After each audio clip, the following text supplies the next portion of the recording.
One to one ஆன்மீக நேயர்களுக்கு அன்பு வணக்கம். விருச்சிக ராசிக்கு குரு பயிற்சி பலன்கள் எப்படி இருக்கும் அப்படிங்கிறத இந்த நிகழ்ச்சியில் பார்ப்போம். இது பற்றி மூத்த பத்திரிகையாளரும் ஜோதிட ஆய்வாளருமான திரு ராஜேந்திரன் அவர்களிடம் கேட்டு தெரிஞ்சுக்குவோம். வணக்கம் சார். வணக்கம்மா. சார், பொதுவாக ஓடுனவனுக்கு 9ஆம் இடத்துல குரு அப்படின்னு சொல்லுவாங்க. இப்போது விருச்சிக ராசிக்கு 9ஆம் இடத்துக்கு குரு வருது. இது என்னென்ன மாதிரியான பலன்களை கொடுக்கும் சார்? விருச்சிக ராசிக்காரங்கள்லாம் ஓடி போனாங்கன்னா அவங்களுக்கு யோகத்தை கொடுக்கும் அப்படின்னு எடுத்துக்கலாமா? இது இப்படி பார்க்கறது இல்லை. அதாவது எப்படின்னா, ஓடினவனுக்கு 9ஆம் இடத்துல குரு, அகப்பட்டவனுக்கு அஷ்டமத்தில் சனி. இது ஒரு பொதுவாக சொல்கிற பழமொழி. என்னென்னா, 9ஆம் இடத்துல குரு ஓடி போனவனுக்கு என்னன்னா, இருக்கிற இடத்த விட்டு மூவ் பண்ணி போகிறாங்கல்ல, அவர்களுக்கு சக்ஸஸ். சொல்லுவாங்கள்ல, குண்டு சட்டிக்குள்ளேயே குதிரை ஓட்டக்கூடாதுன்னு சொல்லிட்டு, இப்போ தான் இருக்கிற இடத்துலேருந்து இந்த இடத்த தாண்டி வெளியூருக்கோ வெளிநாட்டுக்கோ போய் ஹார்ட் ஒர்க் பண்ணுறாங்கல்ல, அவங்க பெரிய அளவுக்கு சக்ஸஸ் ஆகிடுவாங்க. இதுக்காக சொல்லப்பட்ட ஒரு பழமொழி தான். பட் இப்போ விருச்சிக ராசிக்கு எப்படி இருக்கும் அப்படிங்கிறத பார்ப்போம். பொதுவாகவே 2, 5, 7, 9, 11க்கு குரு வர்றது நல்ல பலனை தான் கொடுக்குங்கிறத நம்ம தொடர்ச்சியாக பேசிட்டு தான் இருக்கோம். இப்போ விருச்சிக ராசியை பொறுத்த வரைக்கும் 9ஆம் இடத்துக்கு குரு வருது. அப்போ 9ஆம் இடத்துக்கு வரக்கூடிய குரு உச்சமாகவும் இருக்குது. அப்போ கண்டிப்பாக நல்ல பலனை தானே கொடுக்கும். 5ஆம் பார்வையாக ராசியை பார்த்துடுது இல்லையா? ராசியை குரு பார்த்தாலே நம்ம என்ன சொல்லுவோம்? குரு பார்க்க கோடி நன்மைங்கிறோம். ஒரு முக்கியமான விஐபியோட பார்வை நம்ம மேலே பட்டாலே நம்ம வசதியாகிடும், நமக்கு தேவையான கஷ்டங்கள்லாம் தீர்ந்துடும்ல. அது மாதிரி நல்ல மகான்களோட பார்வை நம்ம மேலே கிடைக்கும் போது நம்ம மனது தூய்மையாகிடும், உடம்பும் தூய்மையாகிடும்ல. அப்போ குரு பார்வை கோடி நன்மைன்னு சொல்கிறது அந்த இதில் தான். ரெண்டாவது, அந்த ராசிக்கு குரு எந்தெந்த இடத்துக்கு உரிய கிரகம், அது எந்தெந்த இடத்துலேருந்து பார்க்குது அப்படின்னு பார்க்குறோம் இல்லையா? அப்படி பார்க்கும்போது விருச்சிக ராசியை பொறுத்த வரைக்கும் 2ஆம் இடமான தனுசுக்கும் 5ஆம் இடமான மீனத்துக்கும் உரிய ஒரு கிரகம். அப்போ 2க்கும் 5க்கும் உரிய கிரகம் 9ஆம் இடத்துல போய் உட்காருது அப்படின்னு பார்க்கும்போது, 2ங்கிறது நமக்கு நேரடி வருவாயை கொடுக்கக்கூடிய ஒரு இடம். இந்த 2ஆம் இடத்துக்குரியது குரு. இந்த குரு போய் 9ஆம் இடத்துல உட்காந்தா 9ஆம் இடமும் 5ஆம் இடம் பார்த்திங்கன்னா தேடி வரும் பாவம் அப்படின்னு சொல்லுவாங்க. தேடி வரும்னா, உங்களுக்கு என்ன தேவையோ நீங்கள் போய் அலைஞ்சி அவஸ்தைப்பட்டு அதை எடுத்துகிட்டு வர வேணாம். உங்களுக்கு என்ன தேவையோ அந்தந்த காலகட்டத்தில் அது தன்னால் கிடைக்கும் அப்படிங்கிறனால சொல்கிறது. அப்போது இந்த 2ஆம் அதிபதி போய் 9ஆம் இடத்துல உட்காந்ததுன்னா இது தனம் உங்களை தேடி வரும் அப்படின்னு எடுத்துக்கணும். அப்போ தனம் உங்களை தேடி வரும்னா அதுக்கு நம்ம வீட்டில் உட்காரக்கூடாது. நம்ம ஏற்கனவே முயற்சி பண்ணி வச்சுருப்போம்ல, அதுக்கான வாய்ப்புகள் வரும். இப்போவும் முயற்சியை கைவிடக்கூடாது. எப்படி பார்த்தாலும் 2ஆம் அதிபதி 9ஆம் இடத்துல உட்கார்றது ஒரு வகையில் சிறப்பு அப்படின்னு பார்க்கலாம். இன்னொரு பக்கம் பார்க்கும்போது 5ஆம் அதிபதி 9ஆம் இடத்துக்கு போகிறாரு. இப்போ நம்ம ஜென்ரலாக என்ன சொல்லுவோம்னா, 5ஆம் இடம்ங்கிறது குழந்தைகளை குறிக்கிறது, புத்தியை குறிக்கிறது, பூர்வீக ஸ்தானத்தை குறிக்கிறது, இப்படி பல விஷயங்களை குறிக்குது. 9ங்கிறது பாக்கியஸ்தானம். இப்போ பஞ்சமாதிபதி பாக்கியஸ்தானத்தில் போய் அமரும் போது கண்டிப்பாக நல்ல பலனை தானே கொடுக்கும். ஒரு ஜாதகத்தில் 5ஆம் அதிபதியும் 9ஆம் அதிபதியும் சம்மந்தப்பட்டிருந்தால் அவங்க என்ன சொல்லுவாங்கன்னா, நமக்கு நம்பிக்கை இருந்தாலும் இல்லாட்டியும் முன் ஜென்மத்தில் நீங்கள் யார் யாரெல்லாம் சந்திச்சிங்களோ அவங்கெல்லாம் இந்தந்த ஜென்மத்தில் சந்திப்பாங்க அப்படின்னு சொல்லுவாங்க. இன்னொரு பக்கம் 5ஆம் அதிபதி 9ஆம் இடத்துலையோ 9ஆம் அதிபதி 5ஆம் இடத்துலையோ இருந்தால் அதுக்கு பேர் பிரபல யோகம்னு பேர். ஏதாவது ஒரு வகையில் பாப்புலர் ஆகிடுவாங்க. அப்போ விருச்சிக ராசி அப்படின்னு பார்க்கும்போது 5ஆம் அதிபதி 9ஆம் இடத்துக்கு போய் உட்கார்றதுனால ஏற்கனவே இவங்க சில மனிதர்களை சந்திச்சிருப்பாங்க வாழ்க்கையில் இல்லையா? அவர்கள் மூலமாக கிடைக்க வேண்டிய பல விஷயங்கள் கிடைக்காதுன்னு நினச்சிட்டு விட்டுட்டு வந்திருக்கலாம், இல்லை தள்ளி போயிருந்துருக்கலாம்ல, அதெல்லாம் தேடி இப்போ கிடைக்கும். இன்னொரு பக்கம் 5ம் 9ம் சம்மந்தப்படுறதுனால நிறைய பேருக்கு வெளிநாடு போவதற்கான ஒரு வாய்ப்பு கிடைக்கும். பொதுவாக 5ஆம் அதிபதி 9ஆம் அதிபதி தொடர்புங்கிறது வெளிநாடு போகிறதுக்கான வாய்ப்புகள் அதிகமாக கிடைக்குங்கிறது சொல்லப்படுறது.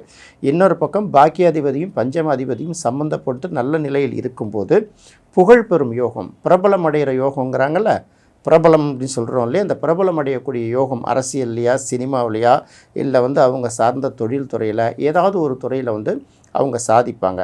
அப்போ குரு பயிற்சி அப்படிங்கிறது 9ஆம் இடத்துக்கு வர்றது எல்லா வகையிலும் விருச்சிக ராசிக்கு ஒரு நல்ல பலனையே கொடுக்கும். இருந்தாலும் கொஞ்சம் எச்சரிக்கையோடு இருக்க வேண்டிய ஒரு விஷயம் என்னென்னா, இந்த விருச்சிக ராசிக்கு 9ஆம் இடம் பாதகஸ்தானம். அதையும் நம்ம பார்க்கணும்.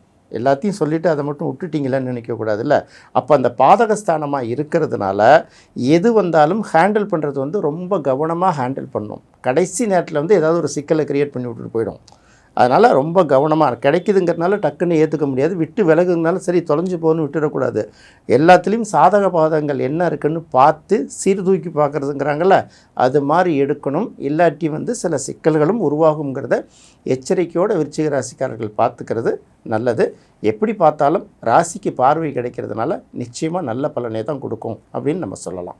9ஆம் இடத்துக்கு வரக்கூடிய குருவோட பார்வை விருச்சிக ராசிக்கு என்னென்ன மாதிரியான பலன்களை கொடுக்கும்?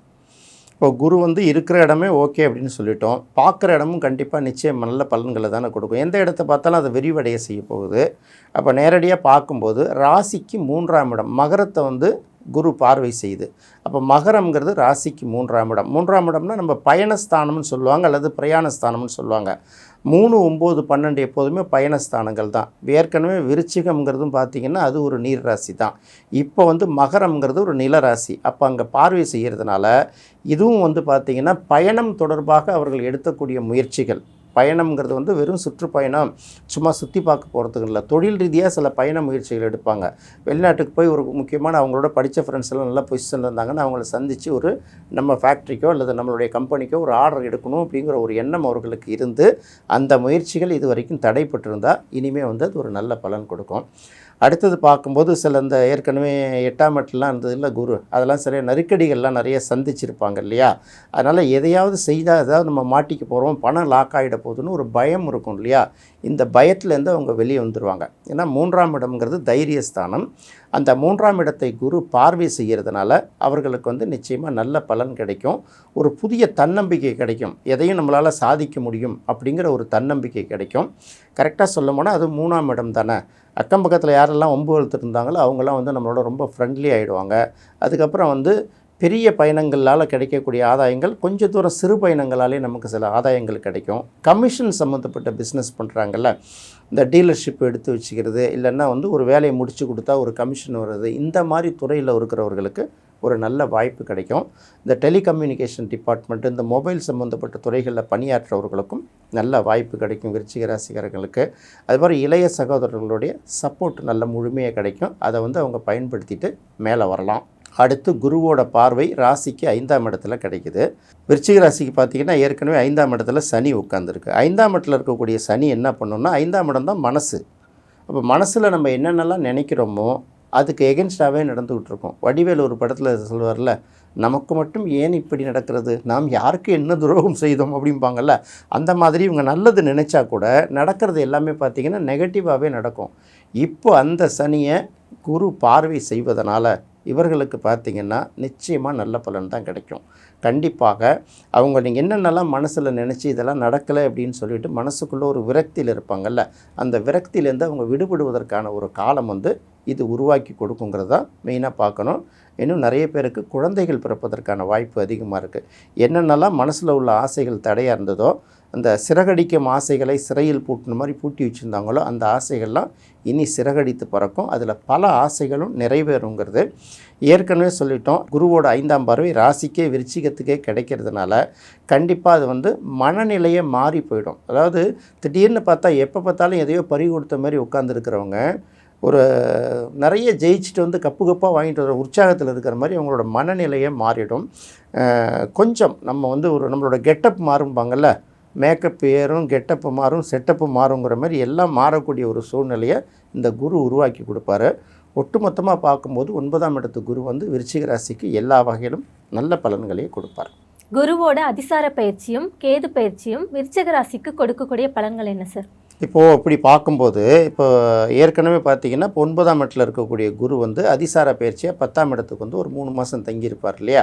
அந்த 3 மாதம் வந்து சற்று ஒரு நெருக்கடியை கொடுக்கும். ஏன்னா 10ஆம் இடம்ங்கிறது நெருக்கடியை கொடுக்கக்கூடிய ஒரு இடமா இருக்கிறதுனால ஒரு நெருக்கடியை கொடுக்கும். அதனால் அந்த காலகட்டங்களில் ரொம்ப எச்சரிக்கையாக இருக்கணும். அந்த டயத்தை பார்க்கும்போது அக்டோபர் 30 ஜனவரி 25ஆம் தேதி வரைக்கும் ஏற்கனவே 9ஆம் இடத்துல இருக்கக்கூடிய குரு நல்ல பலனை கொடுத்தாலும் 10ஆம் இடத்துக்கு வரும்போது சற்று நெருக்கடிகளை கொடுத்துருவார். அதனால் அக்டோபர் மாதமே அடுத்த 3 மாதம் இப்படி தான் இருக்கும். அதுக்கு தகுந்த மாதிரி என்ன பிளான் பண்ணலாங்கிறத முன்கூட்டியே திட்டமிட்டு அதுக்கான வேலைகளை செஞ்சு முடிச்சுக்கணும்.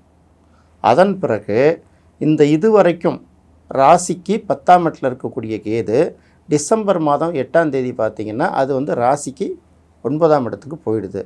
ஏற்கனவே நம்ம என்ன சொல்லியிருக்கோம், 9ஆம் இடத்துல வரக்கூடிய கேது வந்து எந்த வகையிலையும் நல்ல பலனை கொடுக்காது, ஒரு நெருக்கடியை தான் கொடுக்கும். ஆனால் அதிசாரமாக போயிட்டு இருந்த குரு திரும்பவும் ரிவர்ஸ் டர்ன் அடித்து யூ-டர்ன் அடித்து திரும்பவும் கடகத்துக்கே வந்துடுவார்.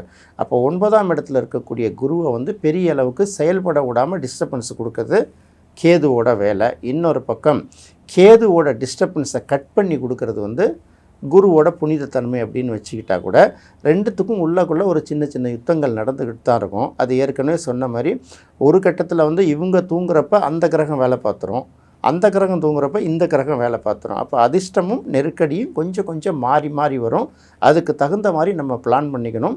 அப்படியே நூல் பிடிச்ச மாதிரி ஒரே மாதிரி போயிட்டுருக்குன்னு நினைக்காம இருக்கக்கூடிய கிடைக்கக்கூடிய வாய்ப்புகளை வந்து எப்படி பயன்படுத்திக்கிறதுன்னு திட்டமிட்டு செயல்பட்டாங்கன்னா இது வந்து அவர்களுக்கு பெரிய பாதிப்பை ஏற்படுத்தாதுங்கிறத தெளிவாக தெரிஞ்சுக்கலாம். இதுதான் வந்து அவர்கள் தெரிஞ்சிக்க வேண்டியது. அடுத்து பரிகாரத்தை கேட்பீங்க இல்லையா? எல்லாருக்கும் ஒரே பரிகாரம் தான். செவ்வாய்க்கிழமை, வியாழக்கிழமை அல்லது திங்கட்கிழமை திருச்செந்தூர் முருகனை வழிபடுவது ரொம்ப சிறப்பு. அதுக்கு அடுத்தது பார்க்கும்போது கடகம் அப்படிங்கிறது வந்து சந்திரனுடைய வீடு, அங்கே குரு வர்றதுனால சந்திரமௌலீஸ்வரரை திங்கட்கிழமை அல்லது வியாழக்கிழமை வழிபடுவது சிறப்பு. அதுக்கு அடுத்தது பார்க்கும்போது சனிக்கு குருவோட பார்வை கிடைக்கிறதுனால நிறைய பேருக்கு இந்த நிலம் வீடு சம்மந்தப்பட்ட விஷயங்கள் சுகமாக அமையணுங்கிறதுனால வியாழக்கிழமை அல்லது சனிக்கிழமைகளில் மீனாட்சி சுந்தரேஸ்வரரை வழிபடுவது வந்து ரொம்ப சிறப்பான பலனை கொடுக்கும். இதுதான் வந்து அவங்க ஃபாலோ பண்ண வேண்டிய முக்கியமான விஷயம். இதை ஃபாலோ பண்ணாலே பெரிய நெருக்கடிகள்லேருந்து அவர்கள் விடுபட்டு வரலாங்கிறது மட்டும் தெரிஞ்சுக்கிட்டால் போதும். குரு பயிற்சியும் குருவோட அதிசார பயிற்சியும் விருச்சக ராசிக்கு என்னென்ன மாதிரியான பலன்களை கொடுக்கும் அப்படின்னு ரொம்ப தெளிவாக சொன்னீங்க சார். ரொம்ப நன்றி சார். நன்றிம்மா. விருச்சக ராசிக்கு குரு பயிற்சி பலன்கள் எப்படி இருக்கும் அப்படிங்கிறத இந்த நிகழ்ச்சியில் பார்த்தோம். தனுசு ராசிக்கு குரு பயிற்சி பலன்கள் எப்படி இருக்கும் அப்படிங்கிறத அடுத்த நிகழ்ச்சியில் பார்ப்போம். நன்றி, வணக்கம்.